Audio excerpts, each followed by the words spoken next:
Good morning students. आज हम 9th class science subject लेंगे। उसमें से बायोलॉजी का पहला चैप्टर, बायोलॉजी सेक्शन में से पहला चैप्टर लेंगे जिसका नाम है the fundamental unit of life. तो इसमें हम सेल के बारे में पढ़ेंगे, structural organisation of cell, types of cell, cell wall के बारे में पढ़ेंगे, nucleus, prokaryotic and eukaryotic cells क्या होते हैं, साइटोप्लाज्म क्या होता है, सेल ऑर्गेनेल्स क्या होते हैं, Golgi body apparatus, lysosomes, mitochondria, plastids and vacuoles, और मोरोवर इसमें हम ऑस्मोसिस और डिफ्यूजन के बारे में पढ़ेंगे। ये हम इस चैप्टर में कवर करने की कोशिश करेंगे। सबसे पहले हम करते हैं सेल।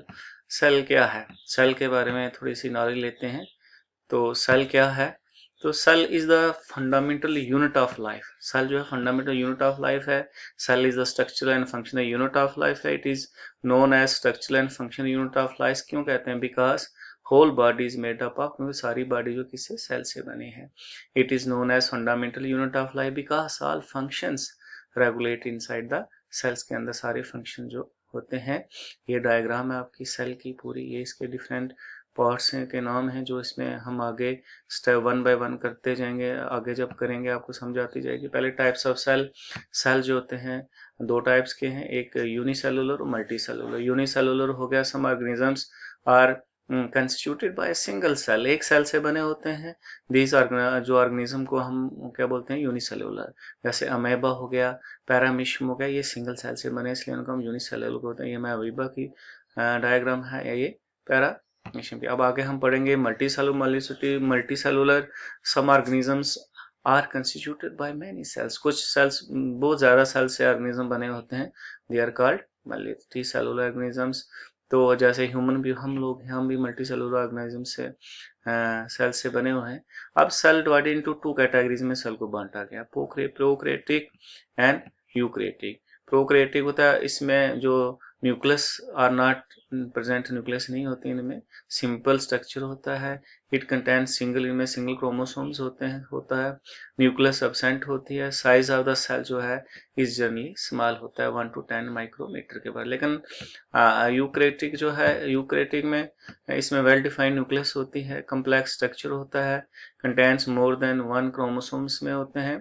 न्यूक्लियस पर जिसमें न्यूक्लियस होती है, दे आर जनरली, ये लार्ज साइज में होते हैं, 5 to 100 माइक्रोमीटर्स के बारे में ये हमने पढ़ा। सेल, अब सेल जो है कंसिस्ट ऑफ डिफरेंट ऑर्गेनेल्स होते हैं। सेल में nucleus, cytoplasm, mitochondria, lysosomes, ribosomes, endoplasmic reticulum, plastids, cell wall, Golgi apparatus। हम इनको आगे 1 by 1 करते जाएंगे। बता वेरियस शेप्स ऑफ सेल कहने का मतलब cells are found in various shapes. Cells जो है बहुत शेप्स में, जैसे राउंड शेप में होंगे, स्फेरिकल शेप में हो सकते हैं, ओवल शेप में हो सकते हैं, स्पाइंडल शेप में, ब्रांचेस शेप में। ये सारे जो हमने पीछे पार्ट्स पढ़े थे सेल के अंदर, वही हम करते जाएंगे, सेल ऑर्गेनेल्स बोलते हैं।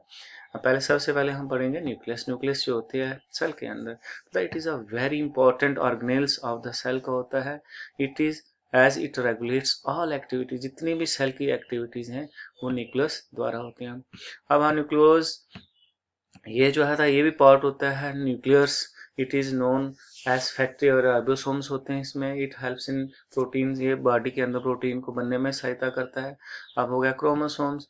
क्रोमोसोम्स हो गया, they are vehicles of genes, ये व्हीकल होते हैं, गाड़ी होती है कहने का। जीन की मतलब जीन को कैरी करते हैं, genes are carry by chromosomes, जो जीन द्वारा कैरी किए जाते हैं जिनके द्वारा। उसके बाद genes express over characteristics, gene जो हमारे करेक्टरिस्टिक्स को दर्शाते हैं, जैसे हम इंटेलिजेंसी, कंप्लेक्शन, हाइट एक्सेट्रा। उसके बाद आ गया एंडोप्लाज्मिक रेटिकुलम। क्या होता है? It is located around the nucleus of the cell के न्यूक्लियस में ही होती है। They are large network like structures, network like structure होता है। It looks like long tubules होती हैं, राउंड अब्लोंग बैग्स, वैसी वैसल से बोलते हैं, उनकी शेप में होते हैं। दे आर दो टाइप्स के होते हैं।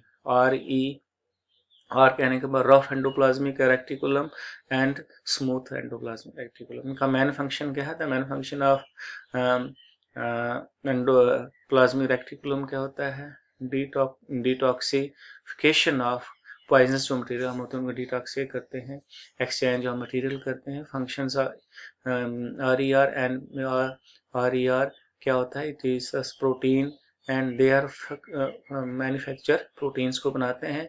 इट कंसिस्ट ऑफ मैनी, इनमें राइबोसोम्स होते हैं, सो दैट सरफेस रफ होता है, इसलिए they named after rough endoplasmic reticulum, इसलिए इनका नाम पढ़ाइए। अब क्या न्यूक्लियर मेम्ब्रेन क्या होती है? It is the outer most layer of the nucleus. ये देखिए न्यूक्लियस है, न्यूक्लियस की बाहर वाली लेयर होती है, इसको हम बोलते हैं और nuclear membrane.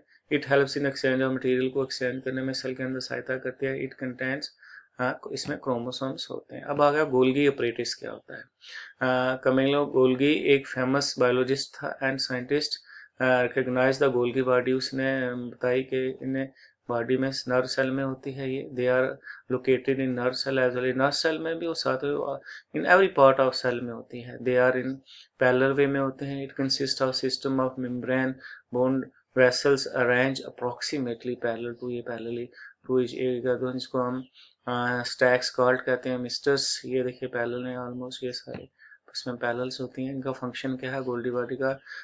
Included the storage, ये स्टोर करती हैं बॉडी के अंदर। मॉडिफिकेशन एंड पैकिंग, प्रोडक्ट्स की मॉडिफिकेशन करते हैं वेसल्स में। It helps in synthesis of lysosomes के बनने में ये सहायता करते हैं। कौन? Golgi apparatus. अब आगे लाइसोसोम्स, इसको बोलते हैं लाइसोसोम। लाइसोसोम की ये बड़ी इसमें डायग्राम में शो की है इसमें।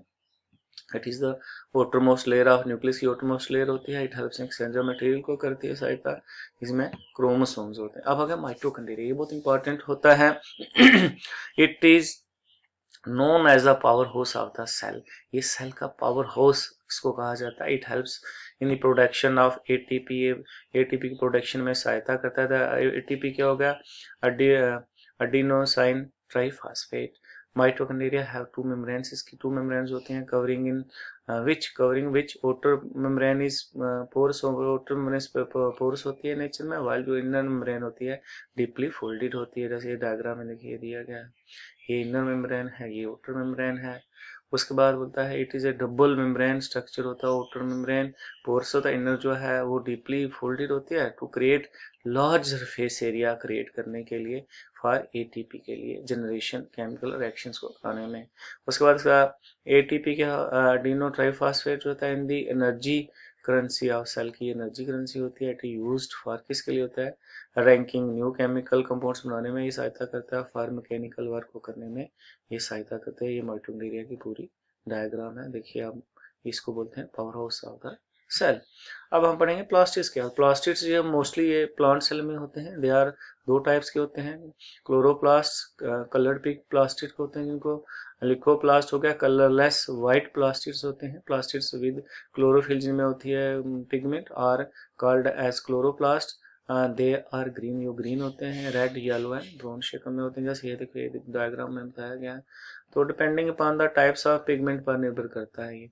फंक्शन क्या है इनका? Chloroplast are known as kitchen of the cell, ये किचन का काम करते हैं और खाना बनाने का काम करते हैं। It helps in synthesis of food को बनाने में सहायता करते हैं। किस फोटोसिंथेसिस क्रिया द्वारा? लेकोप्लास्ट जो होते हैं स्टोर करते हैं मटेरियल को, सच है स्टार्च ऑयल एंड प्रोटीन्स को सेल में। इसके प्लांट के अंदर क्लोरोप्लास्ट का काम होता है। Chloroplast important port colour to flower, ये कलर को फ्लावर देती है। विच हेल्प्स इन पोलिनेशन, जो पोलिनेशन आगे होने में सहायता करते हैं। अब हो गया वैक्यूल्स, ये रही वैक्यूल का ये डायग्राम है। ये है vacuole storage sacs for solid and liquid के स्टोरेज के लिए जो मटेरियल होते हैं उनको वैक्यूल्स कहा जाता है। वैक्यूल्स आर लार्ज होते हैं। न्यूमरस इन प्लांट्स में बहुत ज़्यादा होते हैं। प्लांट सेल के अंदर दे आर स्मॉल और एब्सेंट इन एनवायरमेंट सेल में छोटे या एब्सेंट नहीं होते हैं उसमें। उसके बाद सेल वाल ये बाहर वाली पोर्शन को सेल वाल कहा जाता है। प्लांट में होती है। Rigid outer covering outside plasma के बाहर जो होते हैं मेम्ब्रेन इज कॉल्ड, इसको सेल वाल कहा जाता है। It is mainly fungi bacteria and plant cell में होते हैं। It is found mainly fungi bacteria and plant cell में होता है। In the plant cell cell wall is made up of cellulose, से सेल वॉल प्लांट सेल में होती है, मोस्टली प्लांट में होती है। अब मेम्ब्रेन और प्लाज्मा मेम्ब्रेन, मतलब plasma membrane is the outer most covering होती है सेल की, दैट सेपरेट जो सेल को फ्रॉम एक्सटर्नल एनवायरनमेंट से अलग करती है। It is a semi permeable membrane होती है। It is flexible and made up of liquid और प्रोटीन से बनी होती है। ये होगी सेल मेम्ब्रेन। ये देखो इसके inside of the cell lipid bilayer हो गया, ये इसके डायग्राम है सेल मेम्ब्रेन की। देन आ गया इट इस फ्लेक्सिबिलिटी हेल्प्स सेल को, इसकी फ्लेक्सिबिलिटी जो सेल को सहायता करती है एंग्लोफिल एंग्लोफ इन फूड के लिए एंड अदर मटेरियल्स के लिए फ्रॉम एक्सटर्नल से जो लेते हैं एनवायरनमेंट से। This process is called as endocytosis कहते हैं। फॉर एग्जांपल अमेबा में ही होती है मोस्टली। तो ये प्लाज्मा मेम्ब्रेन हो गया, इसको सेल में प्लाज्मा मेम्ब्रेन होगी ये।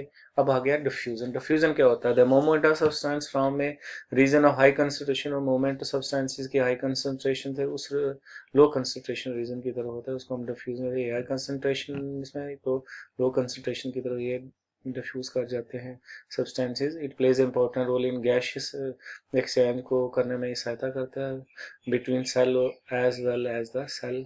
सेल वाल और सेल के बीच में एक्सचेंज करते हैं एक्सटर्नल एनवायरनमेंट से। When the level of oxygen inside cell के अंदर लेवल ऑक्सीजन का बढ़ डिक्रीज हो जाता है, ऑक्सीजन फ्रॉम एक्सटर्नल एनवायरनमेंट से सेल में इंटर होती है by the process of fusion द्वारा होती है। देन आ गया हमारे पास ऑस्मोसिस। ऑस्मोसिस भी ये हो गया इज द पासेज ऑफ, ये वाटर का पासेज, वो गैसेस का ये वाटर का पासेज होता है from a region of higher concentration. इसमें भी हाई कंसंट्रेशन से उस रीजन में लो वाटर कंसंट्रेशन की तरफ जाता है थ्रू सेमी परमेबल मेम्ब्रेन के द्वारा ये पास होते हैं। Membrane which permits the entry and, वो मेम्ब्रेन जो एंट्री और एग्जिट करती है मटेरियल्स की सेल के अंदर is called semi permeable membrane उसको कहा जाता है। It also prevents movements of some materials की मूवमेंट्स भी करवाती है। When cell are kept in a solution, जब सेल को सोल्यूशन में डाला जाए मोर कंसंट्रेटेड देन सैप से ज्यादा कंसंट्रेटेड होते हैं, हाइपरटोनिक इसको कहा जाता है। दे स्टार्ट श्रिंकिंग, वो श्रिंक होने शुरू हो जाते हैं as water comes out, water उसमें से बाहर आना शुरू हो जाता है। इसको एक्स ऑस्मोसिस कहा जाता है। The absorption of water from soil, जो वाटर हम साइल से प्लांट लेते हैं बाय द प्लांट रूट द्वारा टेक्स प्लेस बाय ऑस्मोसिस द्वारा होता है। If the water concentration outside cell के बाहर जाए, सेल वो सिमिलर हो जाए इनसाइड सेल के बराबर, then it is called as isotonic, उसको आइसोटोनिक सोल्यूशन कहा जाता है। नो नेट मूवमेंट, तब उस केस में मूवमेंट नहीं होती वाटर की, takes place in such conditions में जब दोनों एक्सटर्नल और इंटरनल कंडीशन आपस में वाटर कंसंट्रेशन बराबर। देखिए इसमें कंसंट्रेशन ऑस्मोसिस यहाँ से इधर जा रही है, यहाँ से इधर आ रही है, low concentration to high concentration. इसके साथ हमारे चैप्टर खत्म हो गया। मैं उम्मीद करता हूँ आपको समझ आई होगी। आगे हम वो वीडियो लेके आएंगे, लेकिन इसके नोट्स बनाने हैं, तैयार करना है इसको। Thank you, have a nice day.